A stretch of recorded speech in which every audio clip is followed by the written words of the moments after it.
Nanuchintaya Chittasya Yato Grahane Yoga Yukto Chittasya Yato Grahane Yoga Yukto Chittasya Yato Grahane Yoga Yukto Yatishyate Rajubir Yoga Margahi Yatishyate Rajubir Yoga Margahi Yatishyate Rajubir Yoga Margahi Bhaktya Bhuman Jata Viraga Aindriya Drishta Shruthan Madrachananu Chintayam Chittasya Yato Grahane Yoga Yukto Yatishyate Rujubir Yoga Margahi Prabhuji's Bhaktya Puman Jata Viraga Indriya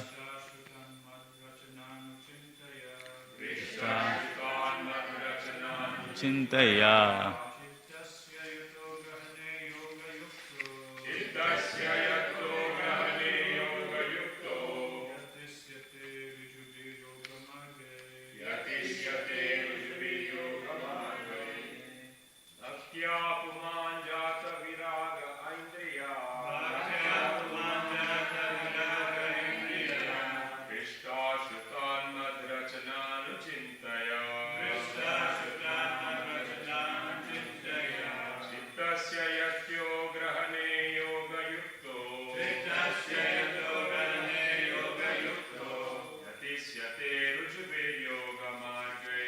Yatishyate Yujubi Yoga Margai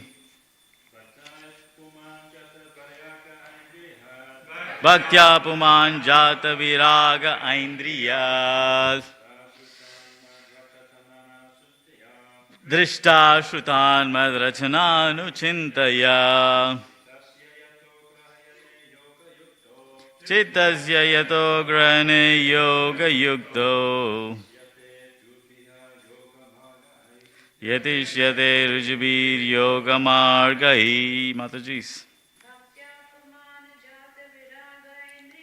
Bhaktya Puman Jata Viraga Indriya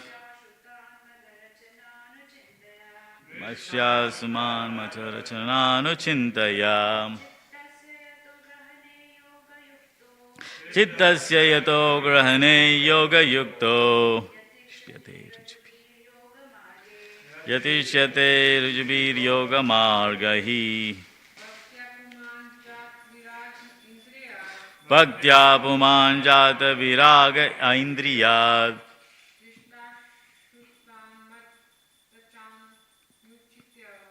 Drishta Shrutan Madrachananu Chintaya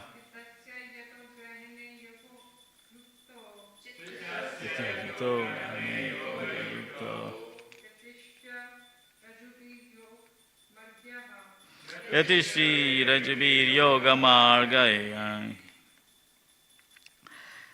Bhaktya by devotional service Puman a person Jata Viraga having developed distaste Aindriyat for sense gratification Drishta seen in this world Shrutat heard in the next world Mat Rachana my activities of creation and so on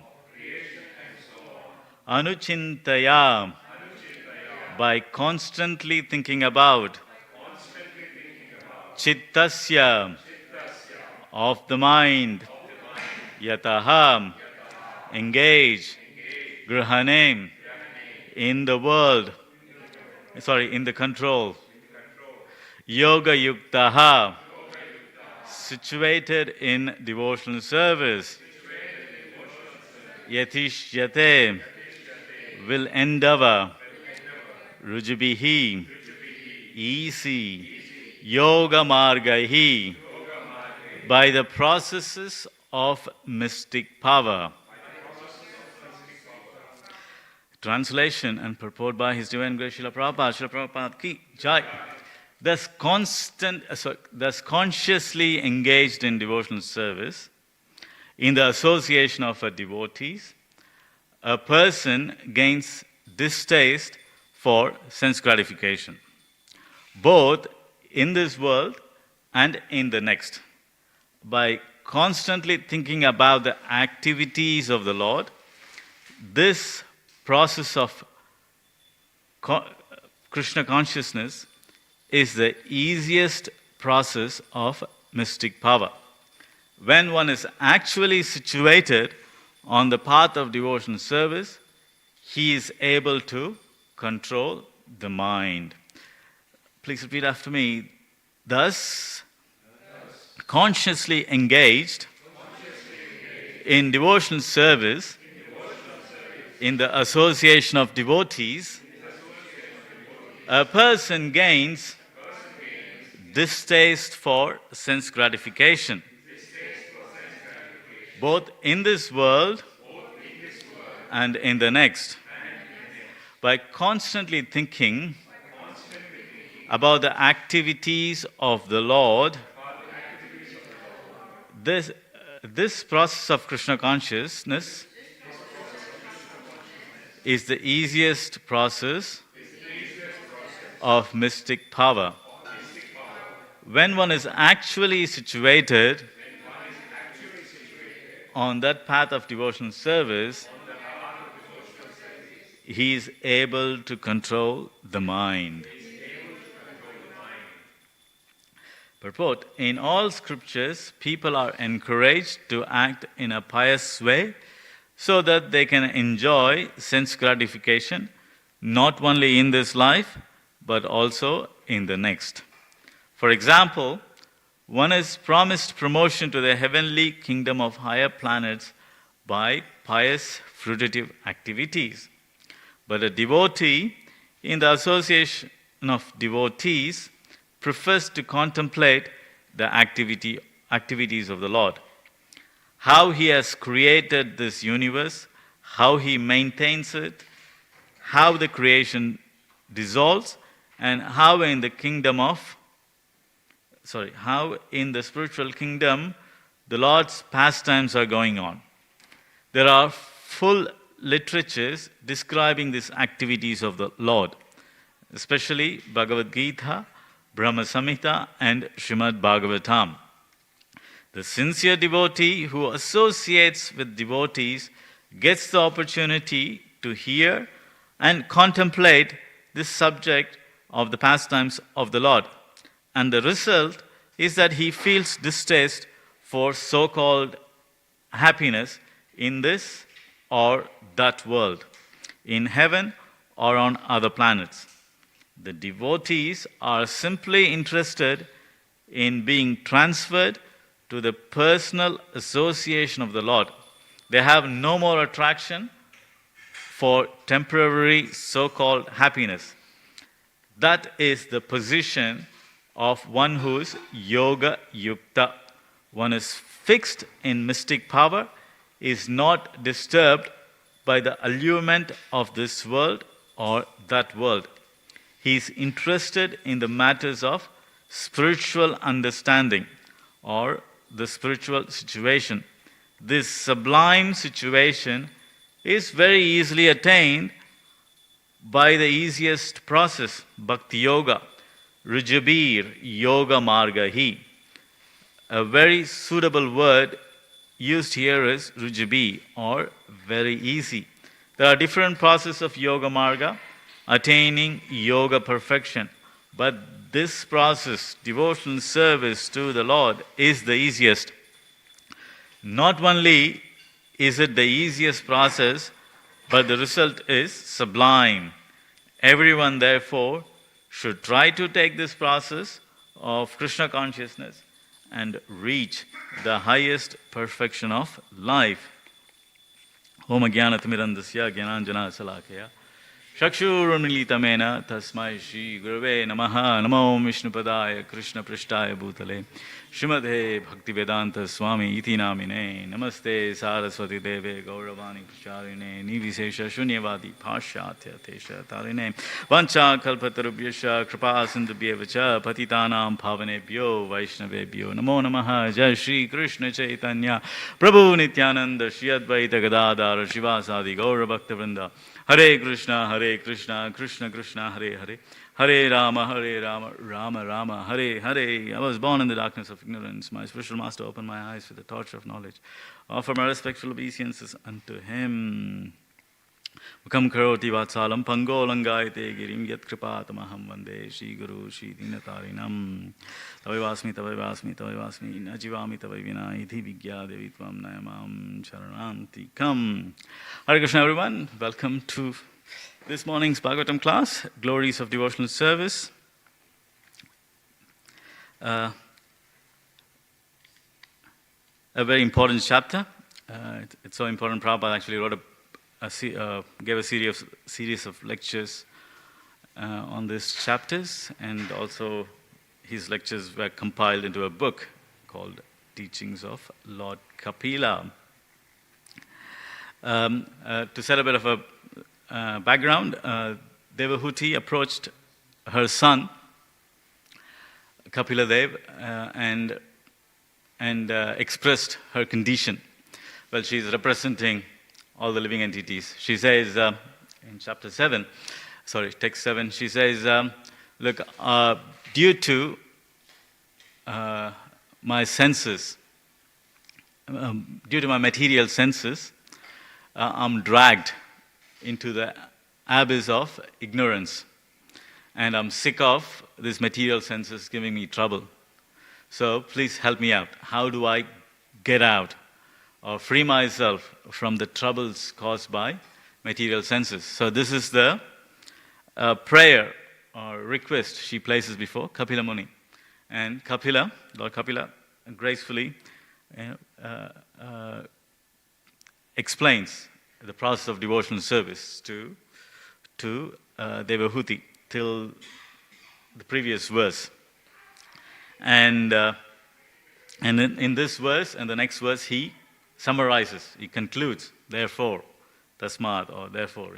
Even in Bhagavad Gita, we can see similar, where Arjuna asks a question, Krishna explains, and then he concludes, tasmat yuddhasva bharata. So therefore, now fight. Similarly, in this verse and the next verse, Kapila Muni concludes what he was describing. So Devahuti's first predicament is problems with the senses. The senses are uncontrolled. And because of the senses being uncontrolled or materially attached, they are keeping us in ignorance.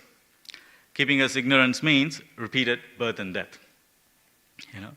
The more one engages his material senses, it reflects, or the consequences, the more births one has to take in this material world. So it's a never-ending cycle, samsara. And these senses don't leave anyone alone. It's universally disturbs everyone. Keeps everyone bothering. And so Devahuti puts this question forward, how do I get out? So the cause of material life is sense gratification. And Prabhupada says, speaking on this verse, the advancement of material civilization means the advancement of sense gratification. The more one engages in the sense gratification, the more one is dragged into ignorance. And the more one gets into ignorance, one gets dragged into various forms of life, material life. Say, if a person want to eat a lot, engages senses of eating, what happens? He's avoided, which we can see nowadays, and everybody is so fascinated about eating. The restaurants or different food channels, they are obsessed about eating. All the shows, MasterChef, not so MasterChef, MasterChef for children. So there's all this shows about eating, consuming copious amount of food in various, cuisines. And the material nature is very merciful. If you want to eat a lot of food, different kinds of food, have a birth as a pig. A pig doesn't have no discrimination. It can just eat anything and everything. It can eat the most filthiest stuff available. And so the material energy offers that. The next thing is, the people are obsessed with sex and want to hang around naked, run around naked. I live in eastern suburbs. On a sunny day, almost, you go to the beach, everybody's half naked. Sure, the material energy says, you want to be naked, have a body of a tree. You don't need to worry about wearing clothes. You can just stand around naked for hundreds of years. And other activities, what people do is prajalpa, just want to talk garbage. They use various mediums, Facebook, Instagram, whatever mediums. The keyboard warriors, anything goes on the world, they immediately jump on the keyboard and have their view presented, not really understanding their own position. So then they are offered a life of a crow, or some animals which just can keep crowing whole day. A frog keep crowing whole day, or croaking whole day. So Krishna offers all this. The material energy offers. If this is what you want to do with your senses, you get enjoy with these bodies unlimitedly. Human form of body, you can only, these senses can only can be exploited only to a certain extent. Afterwards, the human senses gets tired. And if you want to have sex, if you're a rabbit, that's the famous saying comes, you're having sex like a rabbit. Because you have unlimited opportunity in that body to engage in a particular activity. But human beings can't. We get tired. Tired of talking, or tired of, whatever. Our senses doesn't have that much energy. But in a particular animal, a particular sense is very empowered to the extent they can really keep going. Like a rabbit, or what is that? A doe. What's a common word for a doe? Once runs around here. Anyway, sorry, what? Street dog? No, yeah, doe. Certain birds. They can just have sex 3, 4, 5 times a day, no problem, daily basis. So, if a person want to exploit a particular sense or all senses, they are offered animal form of life. But intelligent person doesn't want animal form of life. So what do? You control your senses. Sense gratification drags you to animal form. So opposite, you control them. Okay. How do you control the senses?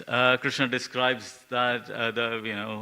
He describes them in almost 10 verses in second chapter of Bhagavad Gita. Starting from that Kurma verse, yet some harate chaham. From that verse, he starts explaining how to control your senses. In the particular verse, yet some harate chaham, he says he gives a theoretical way of controlling senses. In theory, he says how you can control the senses. He says you absorb your senses back, like a tortoise. Tortoise withdraws its senses. So withdraw your senses from sense objects.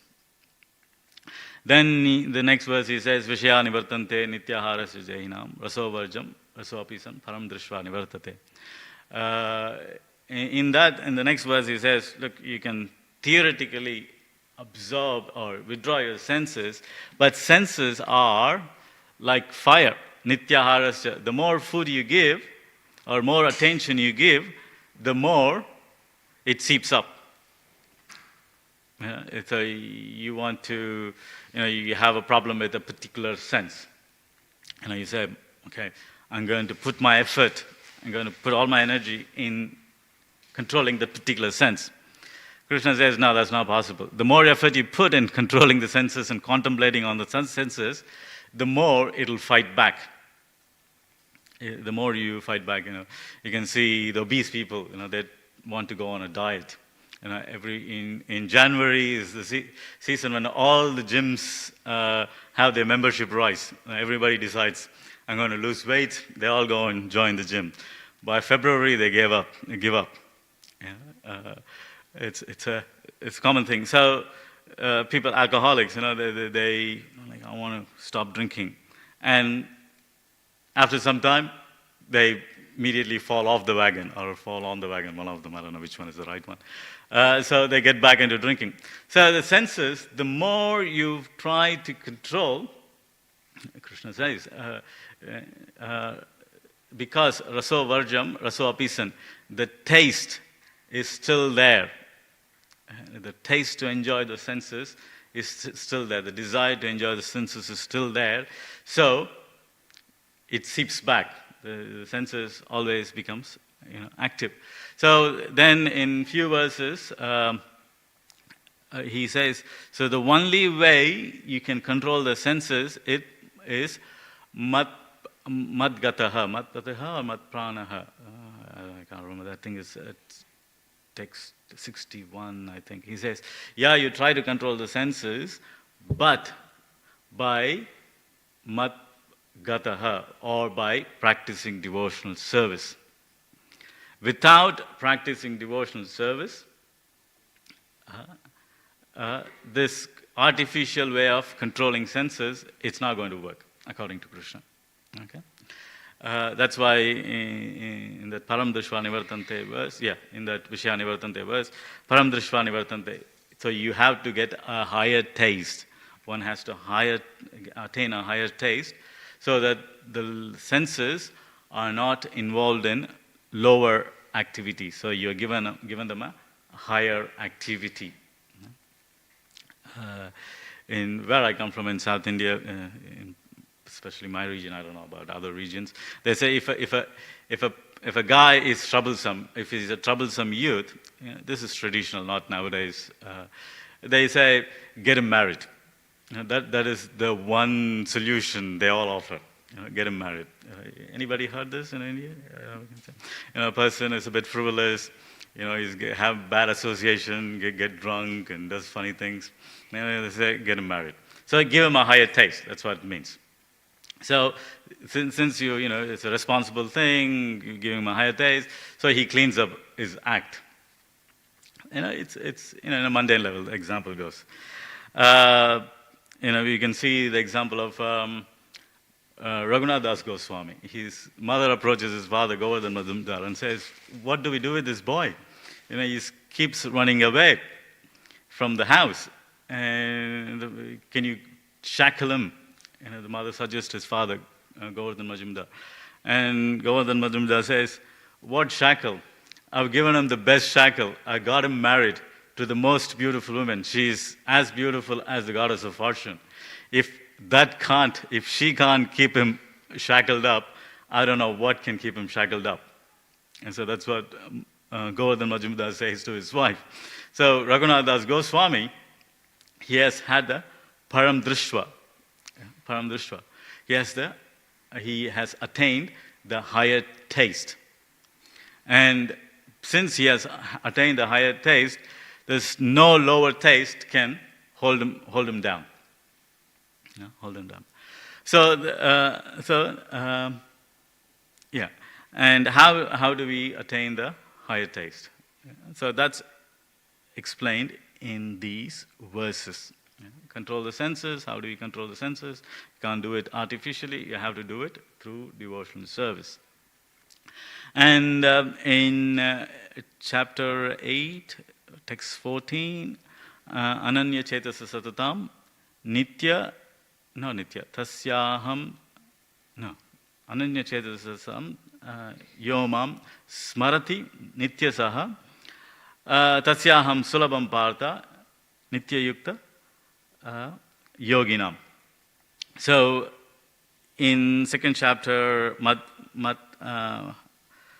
Gata or Mad Prana, take up devotions, he kind of gives a hint. And in later chapters, he explains that hint. Krishna elaborates that hint.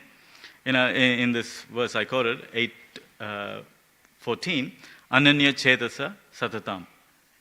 Constantly engaged, Ananya Chetasa, constantly engaged without deviation in devotional service.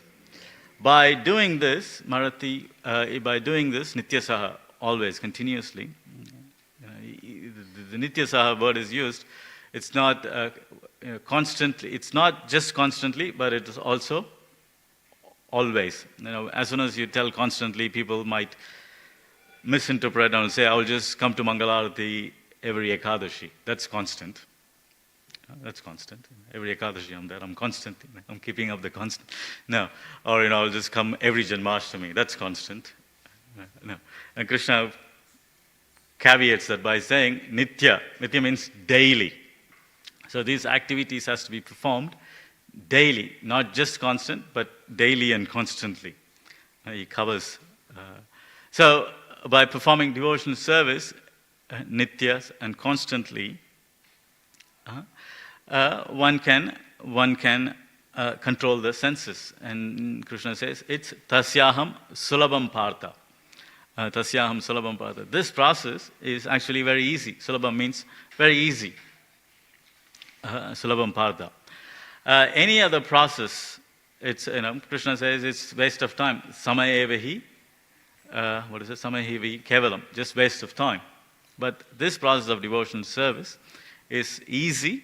And actually, through this process, you get the benefit. In previous verses, he says, Kapiladeva says, it's serviceable. And what's the word? Serviceable, it's fine. And easy. I think it's easy and serviceable. I thought the word serviceable is very, very nicely used. I don't know, serviceable and something. Anyway, what it means is, can somebody look it up? Serviceable, because this process is doable. It's not something wishy-washy, like the modern day meditation, you all get together and meditate. That's not meditation. Meditation means you have to keep your eyes half open, focus on your nose, meditate in the form of Paramatma, residing in the forest, not sitting in a big city and I'm trying to meditate. We Brahmin initiates can vouch for it. We do the Gayatri meditation. It takes 3 minutes. Even that, I don't remember. I chanted Gayatri this morning. I don't remember, chanting every mantra. I'll just do it. So our mind can't even focus for 3 minutes. How do you do meditation? And the so-called yoga processes nowadays, it's the whole yoga system is what subscribed is just a big joke. And again, to perform yoga, first thing is you need to be a celibate. Without being a celibate, there's no question of performing yoga. But the modern days yogis, they are the most opposite of being celibate. So these processes are so difficult to perform. There's no way one can achieve the result of controlling the senses. And so the process recommended is devotional service. And again, what is that? In Rajavidya chapter, he says, what is that? Rajavidya Rajaguyam Pavitramidamuttamam Pratyakshavagamam Susukam Kartamavyayam. Susukam Kartamavyayam. Susukam means this devotion service activities can be performed easily. Susukam is pleasurefully performed. It's not painstakingly performed. It's an activity which can be pleasurefully performed. Susukam Kartamavyayam. And it can be performed, and these activities are avyayam. And the activities you perform, even any little activities, it's avyayam. The benefit remains eternally. Like you go and perform yoga, you go to join up to a yoga school, go to Krishna Valley or Govinda Valley and try to learn yoga. And you practice, and you take 6 months break. Your body can't go back to that position. You have to start from the scratch. The body becomes inflexible, and you have to start again. But this process of devotion service is avyayam. There is no going back. There is no reversal. The benefit is the bank balance is moved forward. It's kept, like, for example, if you work in the government, they have annual leave. If you don't use up your annual leave, you accumulate the annual leave. It's moved to the next year. Similarly, if you don't even make it, for some reason, if you don't make it in this lifetime, that benefit is preserved. You don't lose the benefit. So it's avyayam. It's susukam and kartam avyayam. So that is devotional service. And in previous verses, Kapila Muni explains how this devotional service is performed. What is it? Jivado. And it starts with the tongue. Other Krishna Namadi, Grayet, Indriyet, Bhavat, Seven-mukhi Jivado, Sameva Sparatata. Seven-mukhi Jivado. So one starts with a little bit of Shraddha, with a positive attitude, Seven-mukhi, with the attitude of devotion, attitude of service. Seven-mukhi Jivado, through tongue. So what is that? By chanting. You start the process by chanting and accepting Krishna Prasad. So your faith firms up. And is it difficult to perform? No. To have a humble attitude, to have a service attitude. We all do that. When you go to a job, you have to have that humble service attitude towards your colleagues. Otherwise, you get fired. You have to have that element of dealing with people. Same thing. It's not something new, difficult. Start the process with a bit of service attitude, with a humble attitude. And where the process starts with jivado, through the tongue, by chanting. You chant Krishna's name. Easy process. You don't need to stand on your head. You just come to the temple program and somebody is singing, you just follow them. You don't need to be even a good musician. There's people who can't keep up their meter. Like when I was young, I couldn't keep up the meter. I still struggle. So you just follow somebody else singing. You sing after them. You chant. The process starts with the tongue, and then you have accept Krishna Prasad. Nicely prepared prasadam offered to Krishna. You accept. So jivado, the process starts with the tongue. Simple process. And when that process becomes shraddha, becomes firmer, then you get association of a devotee. In previous verses, you associate with devotees, and what the association of devotees does, it further firms up your faith. It boils down your faith. That is, atho shraddha, tada sadhu sangha. Through the sadhu sangha process, Vishwanath Chakravarti Thakur says the sadhu sangha, you accepting a guru, is so that the guru or the sadhu trains you up in proper Vaishnava etiquette, how you follow this process of devotional service. That's why you get a guru. And you don't get a guru because he sings good or he's famous. No, you get a guru because a guru or his representatives trains you up properly in the devotion service, in the art of devotion. Seva Parad, Nama Parad, Vaishnava Parad, and all these various facets, how you avoid it, how you properly chant, don't do Facebook chanting, all this technical details, a guru or his representatives trains you up. That's sadhu sangha. And also, sadhu sangha gives you encouragement, because, one day we are happy, that's nature. One day we are happy, one day we are not so happy. One day we are high as a kite, and the next day you're depressed and you don't want to even get out of the bed. That's where we are. And having this association of the sadhus, they are jubilant all the time, and so they give that enthusiasm to a living entity, to a struggling entity. So a person's a bhajana becomes, or his practice becomes, establishes himself in these practices. So this is the process how a person develops bhakti. And through this process of developing bhakti, the vicious senses get a higher taste. And they gradually give up. And it's again a gradual process. It gives up the lower gratification and places itself in higher gratification, which is devotional service. And to preserve oneself and not lapsing back is to constantly engage in these activities. I can vouch from my own example. The days when I used to get up in the morning, I used to do deity worship, just do deity worship. I love doing deity worship.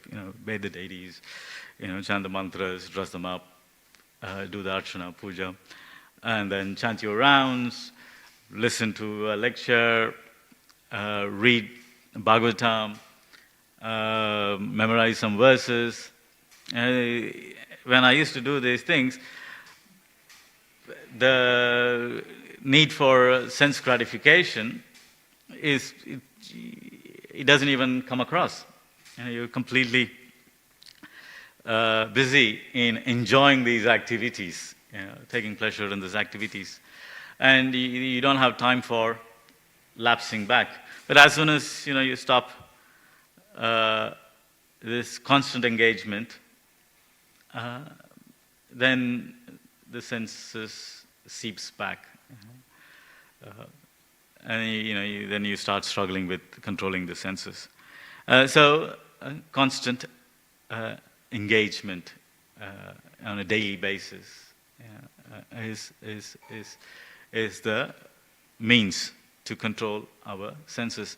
And that's a reason Prabhupada created the society, so that it's not society is created so somebody can become a manager and play out their dominating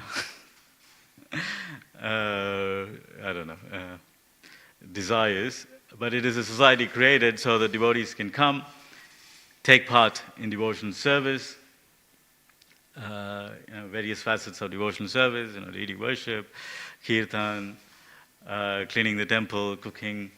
So engage ourselves 24 hours.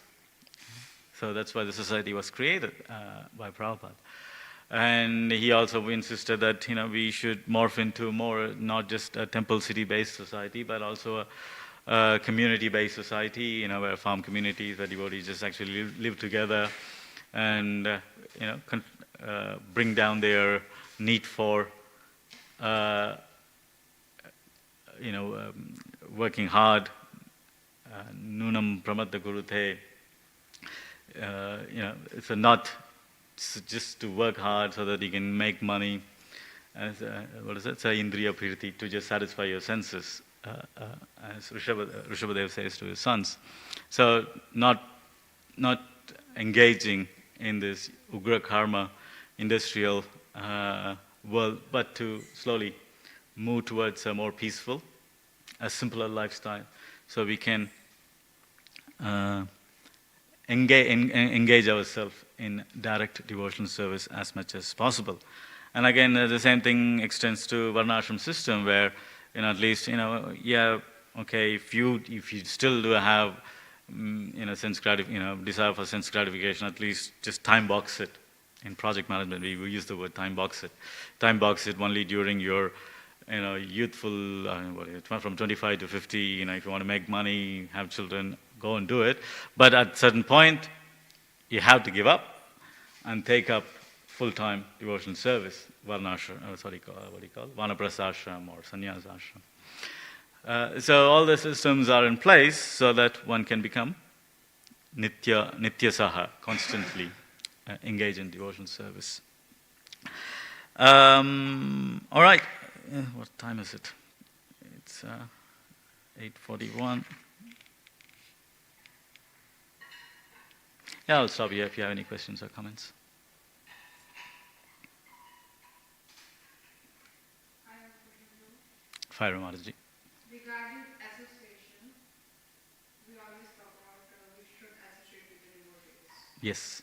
I have observed we have different kinds of devotees also, who just only want to spend all their moments talking about Krishna. Yeah. You have gossips attitude also. Yeah. So True. how we should go, because it is they say every moment should be spent in Krishna consciousness. If you are talking anything except Krishna, it's just a waste of time. So I just want to elaborate on association. Association, yeah. Again, these verses are this loaded. You can keep talking on these verses for days, and Prabhupada did talk on these verses. They are very potent. Association, it's a whole topic by itself. I'll just, cover it a bit here. So engaging constantly, it means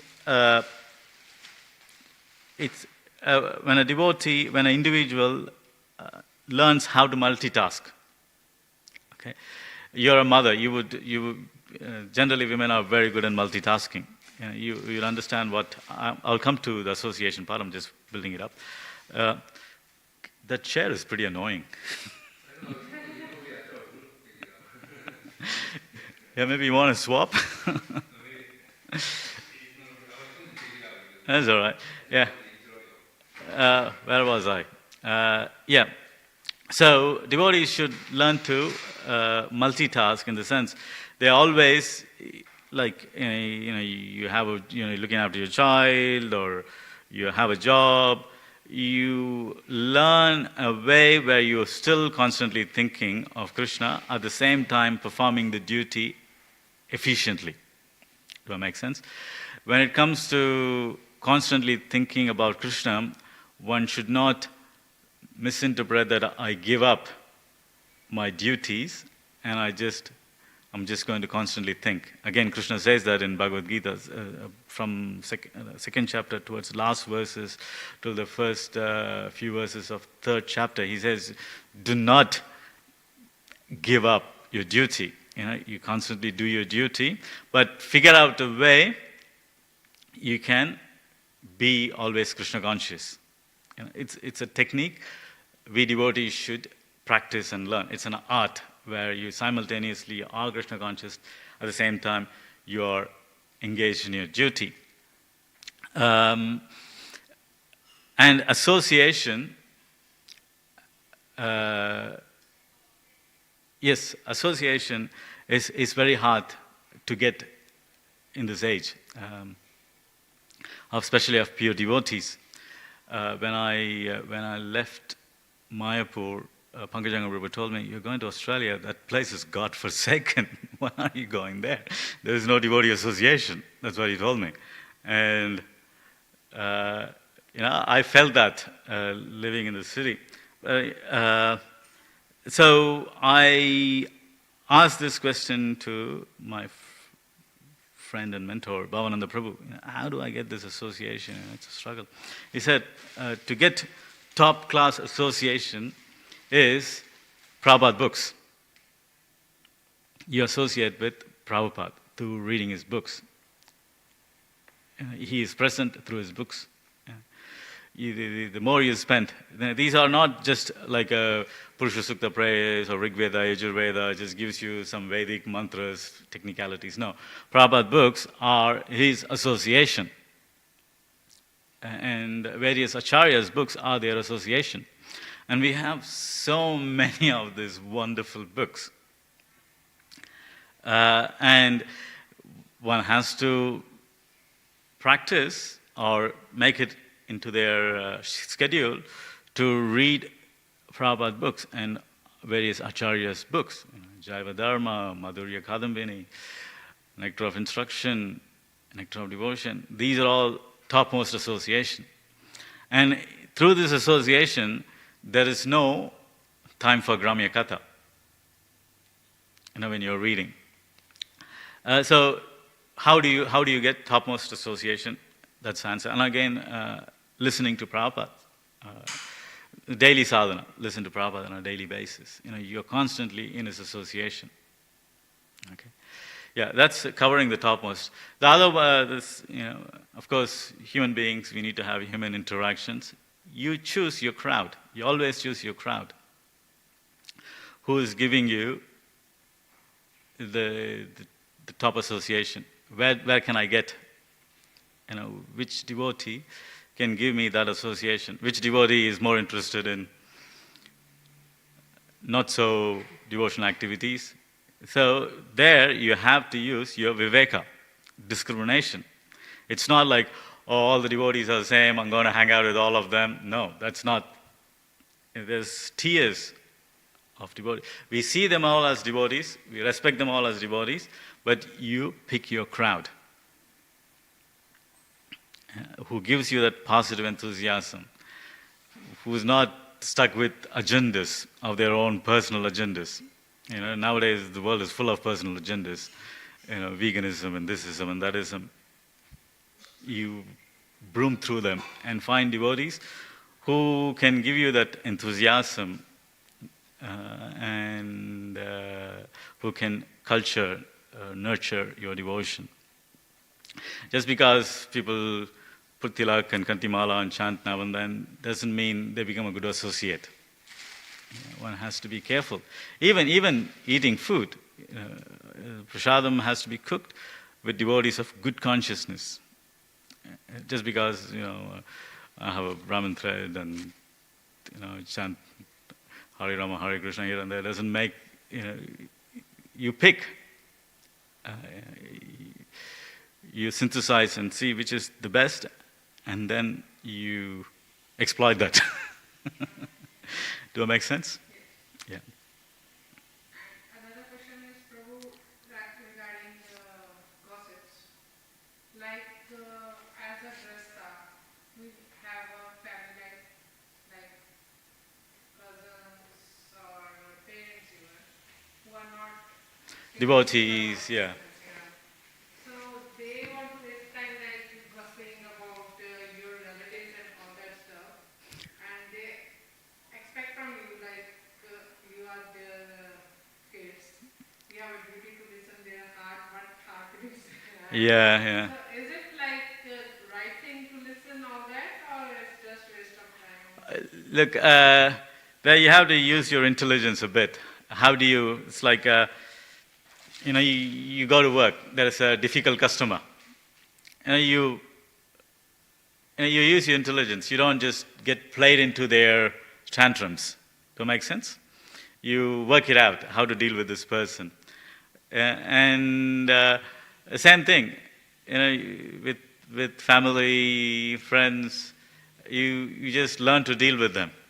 If they want to do that, you have children, the children want to do their own things, but you learn to deal with them.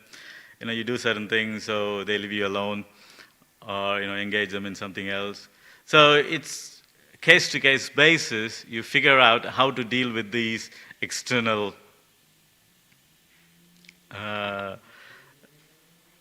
forces. That's where you use your intelligence. You don't offend them. You don't burn your bridges. But at the same time, you'll learn how to deal with them. And in my experience, people leave you alone after some time. They think, this guy, is not interested. So they kind of leave you alone. They kind of get you. Yeah, they're not getting what they are looking for from you. So they eventually kind of give up on you. Yeah, and devotees make their own families and friends who are. But few relations are like you can't quit. You can't. I'm not. Yeah, I'm not asking them to quit. I'm not asking them to quit. Yeah, I'm not asking them. You can, okay, it's okay, please don't do it, I can do that. Yeah. But family you can't quit, like Yeah. parents or parents. No, you can't, especially in a body of a woman, you can't quit. As a guy, when he turns 50, you can say, yep, I'm out. You can do that, but, so you just learn to work with it. And you know what you're expecting from that. You can just turn off. Oh, yeah, yes. Yeah, whatever. You just turn it off. Like, generally we do that in classes, we turn it off. That's it, people are, the guy is giving class and you're thinking about, oh, Ram Prabhu made idlis, oh, nice idlis, when is this going to finish? That's what, you turn it off. Similarly, you turn it off and say, yeah, yes, mom, yes, dad, you're right, yeah, I hear you. But you're not hearing anything. Because sometimes I feel like the brahmachari is like easy life, but few times I listen to the lectures, they say no, it's also have plus and minus in their life. But as they say in the start, we have to do your duties, but you have to be Krishna conscious also. Yeah. I feel like it's very hard. Yeah. Dealing with external aggression is not easy, especially if it is coming from the family itself. It's not easy because you have to tolerate. At the same time, you don't want to get dragged into them. Like a child, throws a tantrum, cries, puts his leg up and down, this and that. As a mother, you know what is he doing or she's doing, but you don't want to get carried away by the tantrum. I know what is he doing, I know what he's going to do in a few minutes. So similarly with parents or elders, you kind of, now they want to talk about this or this, and I know what's going to come. Just learn to kind of deal with it. Does that make sense? Just because a child is throwing tantrum, you can't just check him on the street. You just learn how to tolerate, and at the same time, the boundaries, where it starts, where it ends. And then say, oh yeah, I got to go. The parent says, yeah, no, listen, yeah. You're switched off. And then I say, yeah, I got to go. Yeah. I guess we are all intelligent people, so we can use our intelligence to figure it out case by case basis. Yeah. And eventually, either they give up or they come around. Bhaktivinoda Thakur says, deal with these non-devotees or people who are not devotional like you deal with a vegetable vendor. You go to a vegetable vendor, you're not preaching him hard philosophy. This body, why are you engrossed in your material life? You don't do that. You just say, pleasant, hi, how are you? Good day. Can I have half a kilo of tomato? Today's tomato looks fresh. What happened? Today's tomato is not so fresh. Just a minimal, gentle conversation. You do your business of buying tomato and you go back. Same thing with families and colleagues and people who you are forced to deal with. You deal with them as Bhaktivinoda Thakur says, deal with them as, as polite as possible. Do your business. And Oh, yeah, yeah, yeah. Now, you usually go to a vegetable vendor or a barber, they have 100 stories to tell you. Yeah, they're always going on about some story. Yeah, you just, oh, yeah, yeah, yeah, and you get out. Yeah, you know what I'm saying? Yeah. And, we do live in a world we have to tolerate certain things. But our focus, I shouldn't get involved in that conversation. Get involved in the sense I shouldn't be dragged down in those conversations. I shouldn't get worked up in these conversations. And if they're going to talk political parties and this and that, they get very passionate about it. As devotees, we know what they're talking, but we just be a bit aloof and we don't get entangled. We don't get worked up about what they're saying. But you say, yeah, I know where is he going, where she is going. I heard that many times. As soon as that finishes, I go back to reading, chanting, and keeping ourselves engaged. Yeah. It's hard, especially in a woman's body, because that's why women are given easy concession. You don't need to worry about too much about studying scriptures, this and that. You're given very easy concession by Krishna. And their hearts are also very soft. A guy's heart is difficult, hard. You have to really work and break it down. But, for women it's easy. The heart is soft. Unless they are career and this and that based women, then the heart becomes harder. But if you just gentle, the heart is soft, so the devotional service easily manifests. Prabhupada says, you go to a temple in India, there's more women than men, because it's easy for them. So Krishna has given that easy, soft heart. So, lucky position in that sense. You can keep it simple, and you don't need to have that vairagya of a brahmachari. It's not, if a brahmachari listens to gossip, it affects him more than than a female point of view, because your heart is already soft. It's you can easily revert back to a devotional service. Does that make sense? So there's privileges provided. Yeah.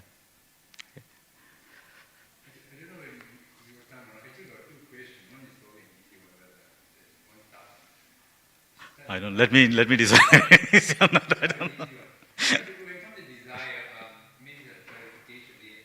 So, desire. If we desire something spiritual, it's okay. It's okay. Yeah. Like, I desire to go back home to God, Yeah, that's a good desire. But then on the other hand, there's so many conditions that how we can go back to Godhead. But can we be selfish about going back to Godhead? Oh, one should be absolutely selfish about going back to Godhead. That is your prime duty, is to get the hell out of here. One has to be, that's number one, priority. And how do you get there? By hook or crook, yes. One has to, yes. There's no, you don't need to feel guilty that you're being selfish or anything. No, that's a priority. It's a good priority to have.